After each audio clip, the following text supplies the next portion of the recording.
since 1964, the Police Armed Offenders Squad have been the last line of defence when lives are under threat. A lot of what the AOS do probably goes unrecognised.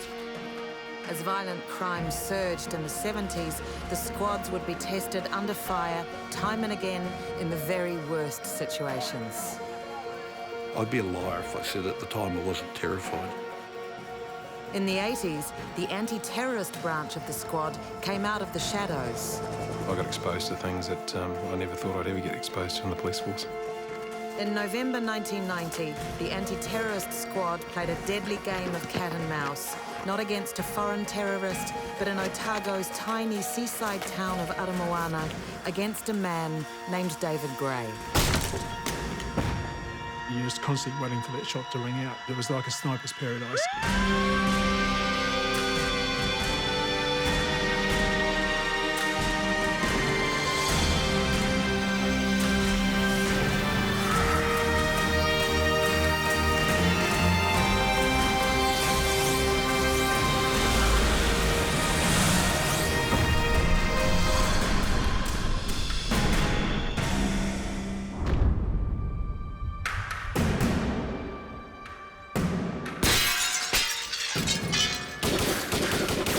From within, there was just this huge amount of fire just going boom, boom, boom, straight down towards my head.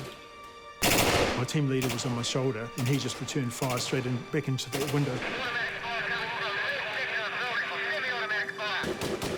There was fire going both ways past me.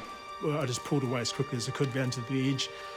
I didn't even look for any holes. I just knew that I was okay. I was great, and I felt great. We were just absolutely stoked that we had our man. Roger, just keep your hands down. I went round to the front with Ash, and we just held on the front doors of this place about 12 metres out on the boundary. Fired into the house, fired high to keep him down. The idea, hopefully there was no one else in the house, so I fired high. Let him know that we were here. He wasn't gunning down women and kids. Come out, David! Please! Then Pete and I called on him to come out. You know, put your weapon down, and that's part of our call. So that was done, you could hear this call going on. Well, at this stage, I'd thrown some tear gas in, we had a gas mask on, and we were yelling out to him to come out, and eventually he did, he came out the front door. If he'd just come out and put his hands in the air, no matter what he'd have done prior to that, you couldn't shoot him. No matter what you thought, no matter how repulsive, no matter how much loathing you had for him, you could not shoot him. He came to the front door, and unlike the movie, he sort of just slinked out the door. And I sort of describe it like a rat leaving a ship, you know, just trying to slink out. Oh, please, take your weapon! I wasn't even sure, and this is how bizarre it seems, I wasn't even sure this was the right guy. And how bizarre is that? I couldn't see the gun for a start off, and then as he turned, he had the gun on the inside between him and the door as he slunk out of the door. Straight away, I called on him, yelled out, "Stop, police," and straight away he just started bringing his gun up and shooting towards us. We opened up on him and he was shot 5 times and he dropped. And then he started screaming, "Kill me, effing kill me." Kicked his weapon away and then just tried to apply the handcuffs. And I pointed my weapon, which is a MP5 machine gun, at his head. And I seriously thought about killing him for a second. But I didn't, because I'm not a murderer. Roger, we have the offender. He has been injured. It's quite serious. He was still struggling, and it was a real effort. You know, we were kicking him and trying to subdue him to get the handcuffs on. And finally, we got the handcuffs on. He'd been shot in the head, and there was blood everywhere, and there was mucus all over his hand. And he pulled his hands out of the handcuffs. He must have been extremely strong. The Iroquois arrived pretty quickly with medical staff on board, and he received medical treatment really quite quickly. He died at the scene.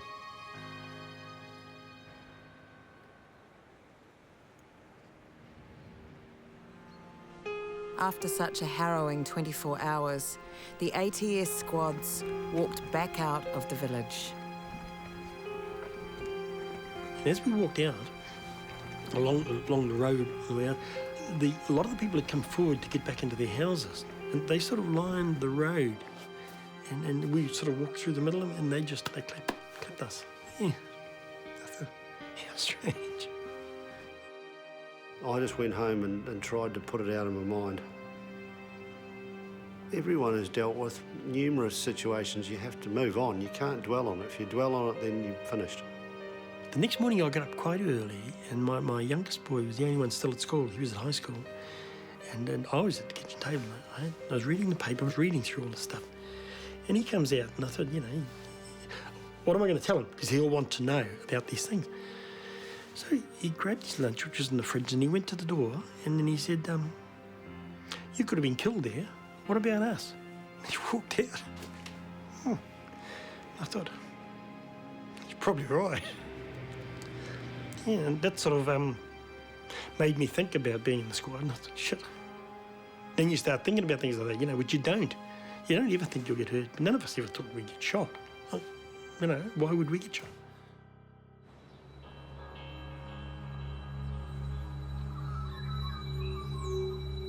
Armed Offenders Squad callouts don't need to have a high death toll to be devastating. The West Coast's Ken Foreman recalls one offender trying for suicide by cop. Jimmy was going to go out in a blaze of glory.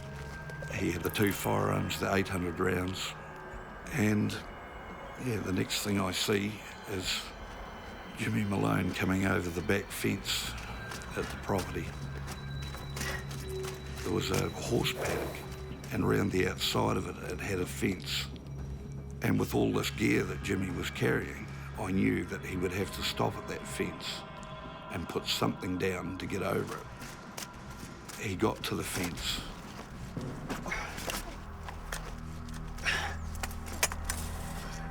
And then he climbed over, and that was when we challenged him. Police! If he reached for either of those firearms, then it was going to happen. Back away! Back away! That is as close as I've ever come, or ever want to come, to pulling the trigger.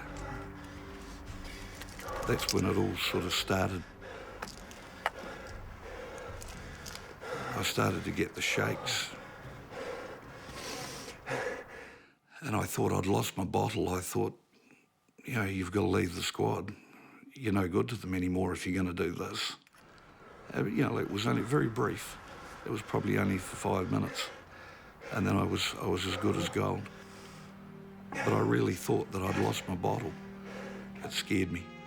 It scared me that I'd reacted that way, and I reacted in a way that I didn't understand. Every time I think of that wee fence, I think it saved Jimmy Malone, and it certainly saved me. And Jesse and I, when we were driving back to Greymouth, we went back together, and Jesse looked at me and he said, "You could have shot him." I said, "Yes, Jesse, I could have, but you and I wouldn't be driving back to Greymouth right now. We would be hauled off somewhere until we were interviewed." I said, "We can do without that. We need to get back and have a couple of beers." Land across the other side of the road here. At the back of the address is a large football field and park. From the beginning, the Armed Offenders Squad was male-dominated. In the mid-90s, Sasha Haskell became one of the first females to join the squad. Seeking a new challenge, the former territorial soldier and national rep footballer arrived at the police college for her AOS selection course. Fortunately, because I had been in the army, there was a little bit of street cred, I suppose, having done something that was actually, on the face of it, a lot more regimented and military than the AOS is. And people like Sasha and a number of others have proved that they're more than capable. There were some women constables that were just outstanding and left the blokes in the shade. And there were some policemen who were outstanding, you know, I mean, just all people. It didn't make any difference. I was physically smaller than everyone else, so I'd always end up sort of getting pushed into ceilings and through little manholes and things like that. So I sort of ended up sort of playing that kind of role. So they sort of like, oh, we're Sasha, we'll just chuck her up there. When you've got a female offender, it's certainly nice to have a female officer dealing with her. A lot of the gang places that we'd go to, there'd be females there, so even though I was in total black and no one would know that I was a woman, I kind of ended up looking after females. Just was an added protection, so if there was accusations later on about, you know, inappropriate behaviour, it kind of took that out of the equation. There's one squad room and everyone gets changed in there, so unfortunately for them they got to see me in my underwear, but not for long. Like, everyone was sure not to look at me. I was sure that I didn't look at them. You know, the overalls weren't really conducive to the female anatomy, so you'd be dying to go to the toilet, and the zippers sort of have a zipper at the top and a zipper at the bottom, so you'd have to get almost completely naked to go to the loo. So if you're a boy, it's sort of a little bit easier. His girlfriend had warned them he had a gun and ammunition and that he was unstable. One of the most dangerous jobs on the squad is searching buildings and facing offenders on their own patch, as the Christchurch squad was reminded on an August morning in 1991. The information was that there is a person with a gun in like a big two-storey bedsit place. And our brief initially was to do the cordon contain, and I got positioned in a house right next door to where the offender's bedroom was supposed to be. We went up the stairs, made sure the hallway was clear, and the offender was located in the room. Instead of cordoning the whole house, knowing that there was numerous little bedsits within there, just to cordon just that one room. So that was their brief, and they went up. There was voice appeal made to the offender, which he refused to answer. And after a period of time, I got the instruction, stuff it, Ash, kick the door in. And then went to the left-hand side of the door and peered through. And I just exposed the smallest part of my body as I could, which was my hands and part of my face. And then I was shot with a shotgun. All I heard over the radio was Ash had been shot and they couldn't recover him, and I thought he'd been killed. And like Ash was a close friend of mine. I'd been shot in the face. It was just like being smacked with sort of a hammer.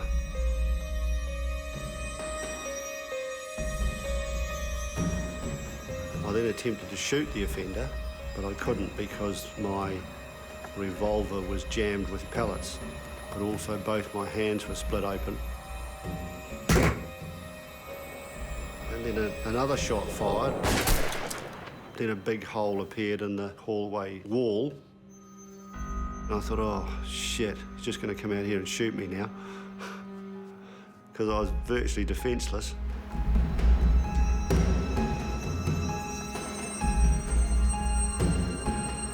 Someone threw tear gas in, but of course I had no mask, so I was coughing up tear gas and bleeding.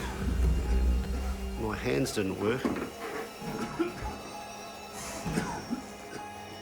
The offender had jumped out the side window, so he was caught by our guys further down on the back or in the backyard of this property, so that was all taken care of. So I came down from the house and came out to see what I could do to help Ash. I actually went to a window and yelled out to get me a ladder. I did actually swear at the time. I think it was get me an effing ladder. Well, they didn't get me an effing ladder. Well, they assisted me down the stairs, where I very romantically chundered on the footpath. I was pretty shot up in the face and shot up in the hands, and myself and another one of the guys just joined up and we just carried him down the road to the ambulance. Constable Ashton's hand caught most of the blast, but 3 pellets hit him in the head. One went through his throat and lodged near his spine. He was okay, but it was a close call. I got this one for being shot, and I got this one for shooting at someone, so I can tell you it's better to give than receive. Our top story, a huge police operation on the Coromandel Peninsula in the hunt for 4 dangerous prisoners on the run. The 4, 2 of them convicted murderers, escaped from Auckland's medium security prison at Aramoana on Monday night. In 1998, a very high-profile call-out brought the Armed Offenders Squad onto TV screens throughout the nation. Operation Escape, seeking 4 dangerous escapees from Paremoremo saw AOS teams from all over the North Island descend on the town of Tairua.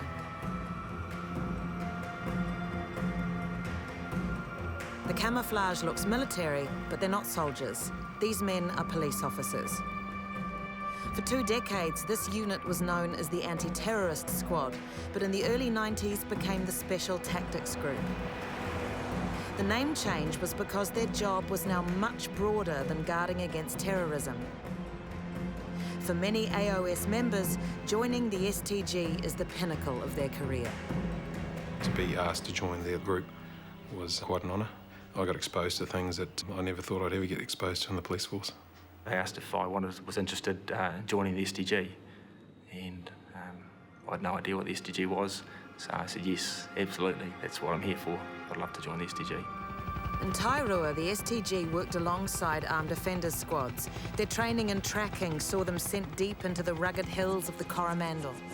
There was a lot of bush walking to do and clearing, and every single report that came through in regards to Taylor and his group would be handed to us, and each unit would be sent off, whether by vehicle, by helicopter, or by foot. Let's make no bones about it. The individuals concerned were violent criminals. You know, they were a serious threat to the community. They had been disturbed in this address just slightly south of Tairua in a very, very lovely home. Because we didn't know if the offenders were in there or whether they'd left, we knew there were firearms involved. The decision was made to put a tight cordon in around the building, wait for some daylight so we could see better, and then start voice appealing where we could control things better. And as the sun was coming up, another guy and I were crouched at the level of the concrete, and in front of us there was an object 3 or 4 feet away sitting on the concrete.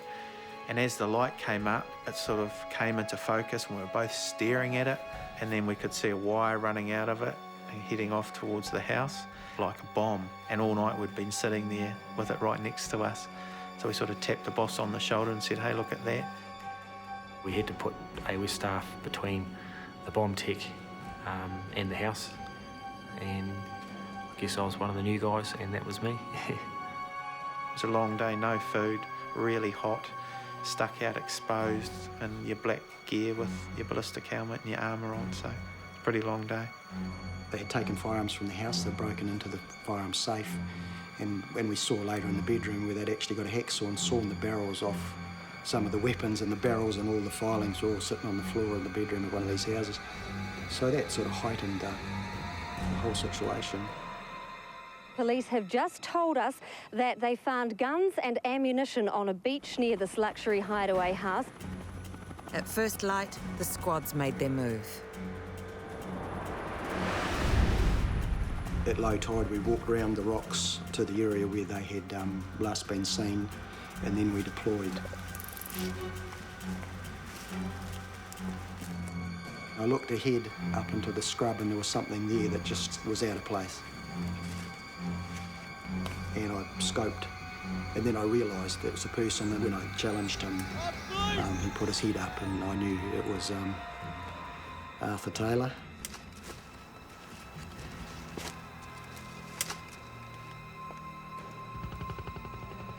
Handcuffed him, and then we proceeded down the hill.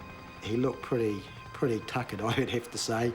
I think he'd been in the bush for a day or two, and he looked pretty buggered to me. The 3 remaining prisoners were recaptured over the next few days, and Tairua returned to normal. Armed offenders' callouts have always been a media magnet. But by the mid-90s, as news reporting got faster, often the first information from the front line to the wives at home came via the TV.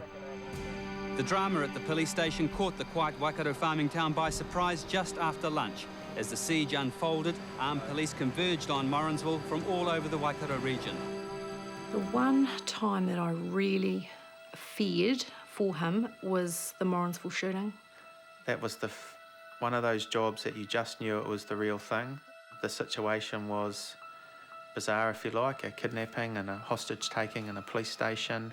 You're holding 7 people. That's right. Have you got a gun? Explosives.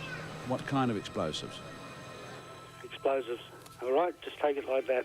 The Homes program had been contacted by Larry Hammond, and so the phone line in and out of that the Morrinsville police station was locked to the Homes program. He's busy wiring up explosives at the moment. Do you know this fellow, Larry? I've only spoken to him once. He's claiming that microchips were put into his head and has been suffering electrical shock treatment ever since. He's got a crossbow in his hands at the moment. When we cordoned the building, I was a sniper or a marksman on the squad, so I'd picked a fire escape looking down on the police station, and I remember thinking, I wonder if this guy's got the arms safe open. It was a logical thing, you know, there's a police station there, there's weapons there, has he got the safe open, and could he be lining me up with a rifle? And I moved because I felt too exposed. Get away, get away, get away!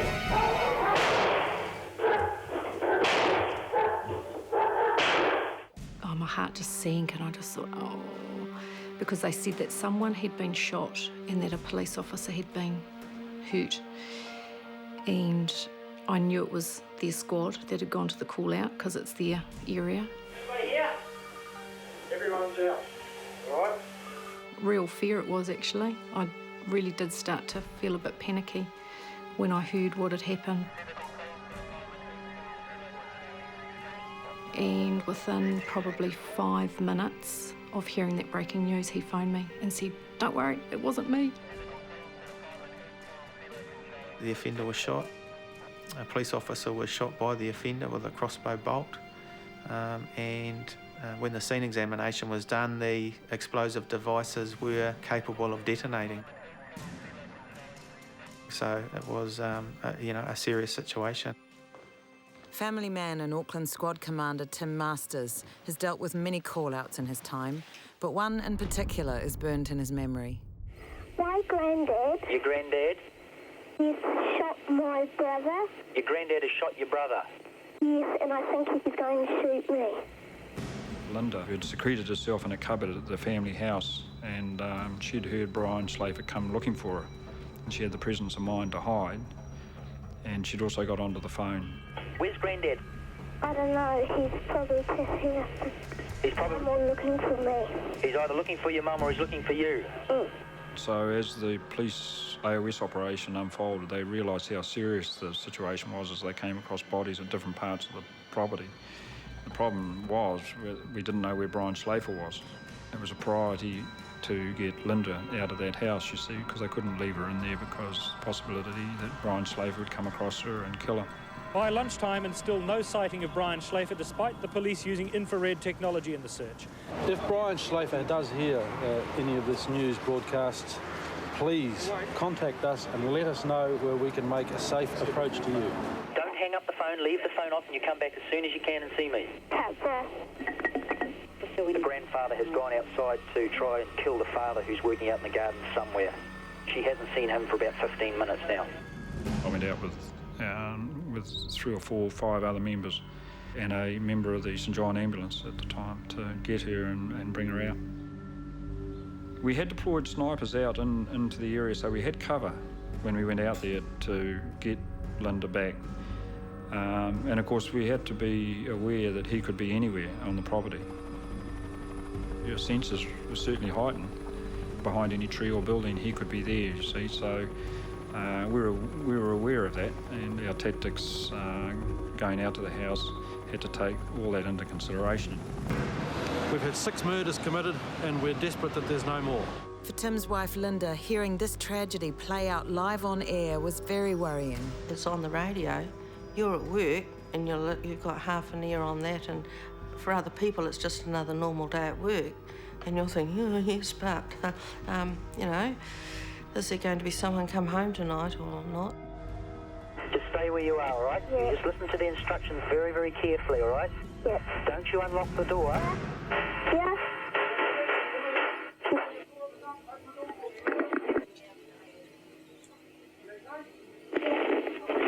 When we got her and the relief on her face, definitely, when, again, without emphasising what she had witnessed and had been through, yeah, we were just glad to get her out of there. Coming back out, our sniper at the time, Linda, just stuck to him like glue. You know, you couldn't have put a cigarette paper between the two of them. Yeah, you could see what she perhaps witnessed and been through etched in her face. Less than an hour later, it was all over. The gunman's body was found on the family farm. Brian Schläfer, suicide. His wife, 3 sons, daughter-in-law and grandson murdered. For the police, it was a massive operation of the saddest kind. He comes home. He lay down in the doorway and went to sleep. And I knew that that was the mental stress of the day. So I just left him there to sleep, and eventually he woke up, go to bed as normal, and nothing said. But sometime in the middle of the night he'd wake up, and that's when he'd start talking about it. So you just learnt that there will come a time, and you wait for the time, you don't push it. So much of the mental stress of being on the Armed Offenders Squad comes from a heavy responsibility borne by the members. The responsibility to make the right call every time. Sasha Haskell, Sid Edgerton and Derek Webb have all been painted into a corner by the actions of offenders. It started here at 3:05. Sasha's squad had been called to a domestic in Wainuiomata. Police got a call a man was armed with a .22 pump-action rifle.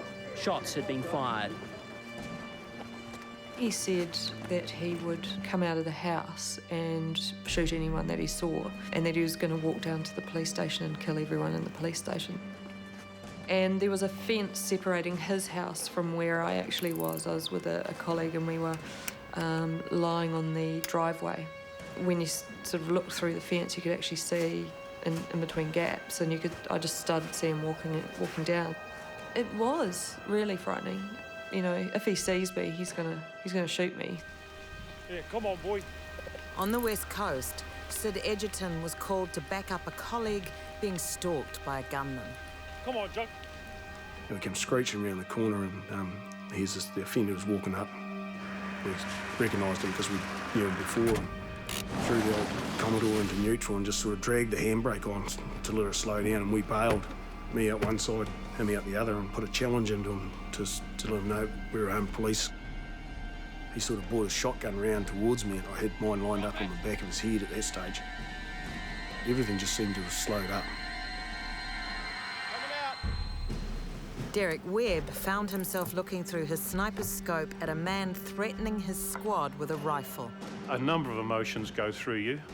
You're watching through the scope, you're watching his face, you know what he looks like, you know the actions he's going on about, you're watching his body movements, so there's a bit of, how can I put it, intimacy there. You really have to assess every second on its own merits, because he may have very easily just dropped the rifle on the ground at any given moment. So you're constantly thinking about your justification. Drop it! It's just amazing how much the old brain's computing in seconds, or less than seconds. You know, it's just all happening, and it's all going. You know, I could see it all. Police officer shoot man and back, and that would have been the sensational news item of the night. And it's going through your mind, and I'm thinking, well, there's no other option here. He was then called on to drop the firearm, and he turned around. The police dogs were released on him, and he shot at one of them. The person sitting next to me did shoot him, and I didn't. I had the safety off trigger being pulled as he pulled the shotgun back round and put it in his mouth and pulled the trigger, which was a pretty traumatic result. Very, very quickly, in a matter of a split second, he pulled the rifle up and he took a shot at one of the guys. And fortunately, he missed. But he reloaded and started to take aim, and so it was necessary at that stage to take the shot.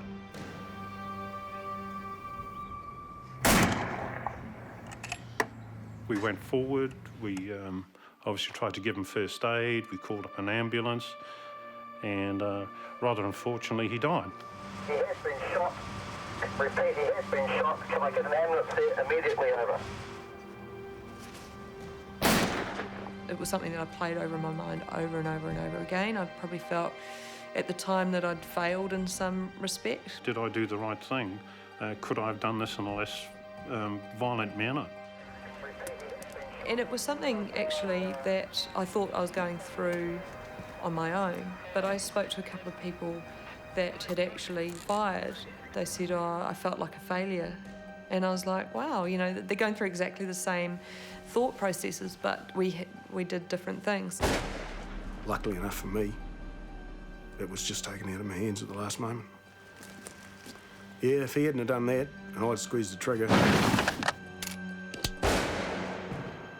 God knows what would have happened from there. Should have been a full-on investigation, and someone that has all day and every day for the next 2 years can make a decision as to whether or not I'd made the right decision in that much time. After any fatal shooting, AOS members are investigated by homicide detectives, the coroner's court, and the Independent Police Conduct Authority.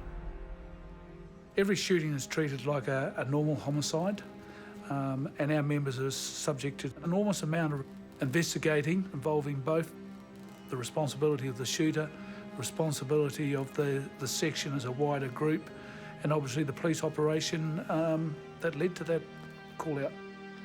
I had a discussion with my supervisor at that stage. I actually said to him, does this mean I'm off the team? And I think I voiced an opinion. If I'm off the team, I'll feel as though I've done something wrong. It took a year and a half of investigation for Derek Webb to be cleared after firing that fatal shot. So anybody that thinks, you know, that you live happily ever after one of those things is, you know, you're in limbo for quite some time. It is a world in which you don't know what's going to happen to you. The intense media scrutiny after a shooting prompted members to pull on their balaclavas, less for the warmth than for their anonymity. If I was in the unfortunate position to be involved in a shooting like that as the shooter, then I wanted to protect my identity and that of my family for as long as I could. We did an operation on a gang pad. When we got in there and took over the place, in their living room they had a dartboard, and on the dartboard was, lo and behold, my photograph taken from a newspaper article. So in protecting your identity, you also protect your family's identity. The balaclava also provides another way to protect life. Balaclavas are intimidating, and there are times when you need to confront an offender and he needs to know that you mean business. Otherwise, there may be a different result. If a police officer, regardless of what he's wearing, blue or black, if his presence is intimidating enough, that dominates the offender into giving himself up, surrendering, or doing as he's told, then you're halfway there. Often at briefings you'd be told that this offender, there's no way the police will take him alive and he'll shoot the first cop he sees. Please don't move! When you dominate them and they're faced with guys in black gear pointing weapons at them, the bravado's just lost. They're not so brave. If it's intimidating, no apologies. But sometimes the covert approach is the most effective. One of the biggest local news stories of 2002 was the abduction of little baby Kahu. The 8-month-old girl was grabbed from outside her Lower Hutt home, launching a massive police search. It gets increasingly more disheartening as time goes on. To stack the odds in their favour, police employed the crack surveillance skills of the Special Tactics Group, sending them to the King Country on the strength of a tip-off from locals. We'd managed to narrow it down to a house in Tairua. We were involved in observation of an address for a couple of days, a property that we wanted to either rule in or rule out of the inquiry. There was no sign, there was no noise coming from it, and the offender had gone away that next day. So we thought we can't wait around any longer. Time was a critical factor, particularly when you're talking about a baby. The decision was made that we needed to take some positive action to either confirm or deny that this property was involved or this person was involved. Moving silently, the team entered the house. Cleared through the kitchen, There's nothing there, and then carried on clearing down through the hallway.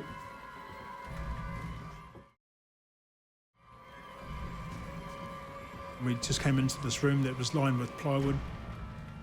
In one corner, here she was, baby Kahu, just sitting in a cot, and it was just overwhelming to see her there. And to see her, she was alive. The room was warm. She seemed good as gold. You've probably never seen a bunch of blokes smile so broadly before, you know. One job that really affected him was probably the baby Kahu story. A lot of the people involved thought that the baby would be dead, and so they were preparing themselves for that. And then the fact that they found her and she was alive, then that was fantastic. I felt, quite a lot of emotion coming across me at that stage because I had kids myself. So the guy I was working with, he just whisked her out of the room, out the hallway, out the back door, and into a van, and they just took off. And then it was sort of, okay, now what do we do? So we were kitted up and driving around with a little baby in the back. Got directed to the base hospital, and there's a couple of us sitting in the back with this little baby thinking, well, what do? We did thought, well, maybe we'll give her something to play with, but obviously don't generally carry things for kids on us, so gave her a glow stick which you break, and got all sorts of chemicals inside it. And just as we gave it to her, we thought, well, hang on, maybe that's not the best thing to give a little girl, little baby. So we took that off her. And we knew that the offender was probably likely to come back that late that afternoon or late that night, so we had to set up a plan to capture him. A matter of hours afterwards, he's obviously unaware that the child had been recovered, and returned back to the address, and we were waiting for him.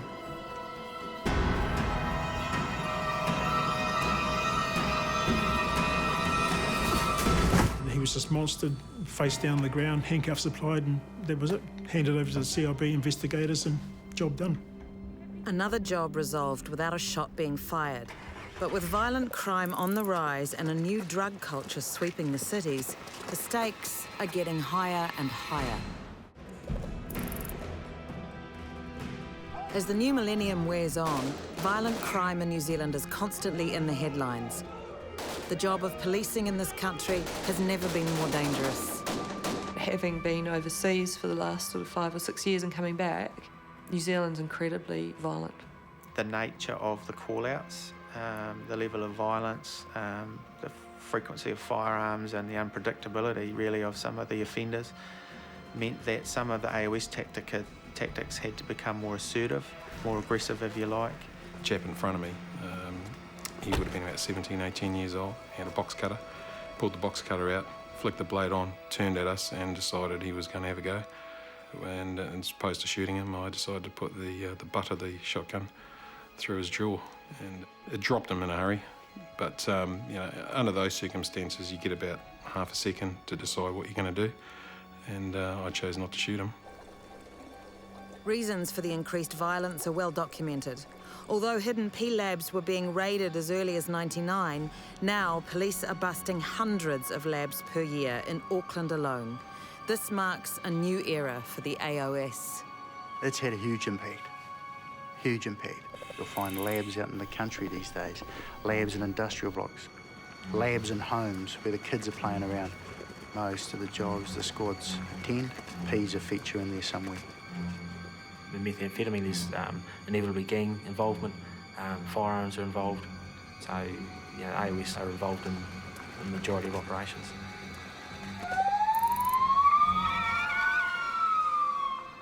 The squads are now honing new skills and training to meet the changing demands of this dangerous new world. Comply with our instructions and you will not be harmed. These evolving tactics were tested on an Auckland motorway in 2005. Leonard Hall, criminal, propensity for violence, drugs. Police patrol had tried to stop him earlier on. That ended up in a car chase. Police followed him here to St Luke's shopping centre, where the man shot at a patrol car. Fired shots at police with a high-powered semi-automatic rifle, and then he managed to carjack an Asian family. We just headed out to the general area where the pursuit was going on, and we only reference spotted the media helicopter that was above it. Drug abuser, armed, fires shots, has hostages, is mobile, is heading back in towards the city. We needed to bring it to an end. We had to confront the offender, there was no other option. We were going to do that by way of non-compliant vehicle stop. It's just forcing the vehicle off the road and confronting the offender and giving him no option. The vehicle stopped. It was just lucky that we'd carried out that training with the armed offender squad only 2 or 3 days prior to that incident. There was certainly a fair number of AOS cars involved, and in fact during the course of that chase he'd not only leant out the window and pointed that firearm at police members, he'd also fired shots at them as well. He's leaning right out the back window and pointed directly at us. We fired a shot over, they carried on. The motorway was completely clear. It had been blocked by the traffic units, so we were in a pretty good space to resolve it. As we got into position, the directive was given that, sort of on a countdown, that we would stop the vehicle. And that's it. Now. The car is down. Where'd that go? Hauled by that stage had bailed out of the vehicle. He couldn't have got out of the vehicle any quicker or any closer to the ground, and that's the whole intention, is to sort of shock the offender. Separated him from his gun, that was secure. The hostages were safe. Very much shaken up and traumatised by the whole event, but otherwise everything went according to plan. In 2009, on the same stretch of motorway, the Armed Offenders Squad making headlines once again. The tragic shooting of a courier driver on Auckland's northwestern motorway was the first shooting of an innocent bystander in the squad's 45-year history. While investigations ultimately cleared the squad member of criminal negligence, the pressure on the AOS intensified. And while talkback radio was still running hot, the city of Napier was shut down for 3 days by a gunman killing a police constable and shooting up the neighbourhood. Gunman Jan Molinar. According to a friend, he's well armed and prepared to die.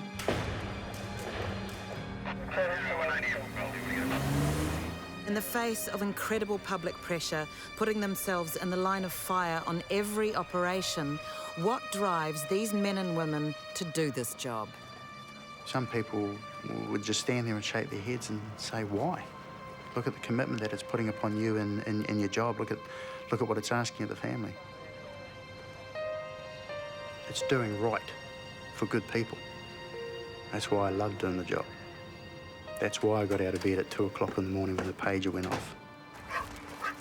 That's why I was away for days on end at times. How many other jobs can you say people will get out of the bed at 2 in the morning, spend 4 hours, and then go to work for the day? This is the police.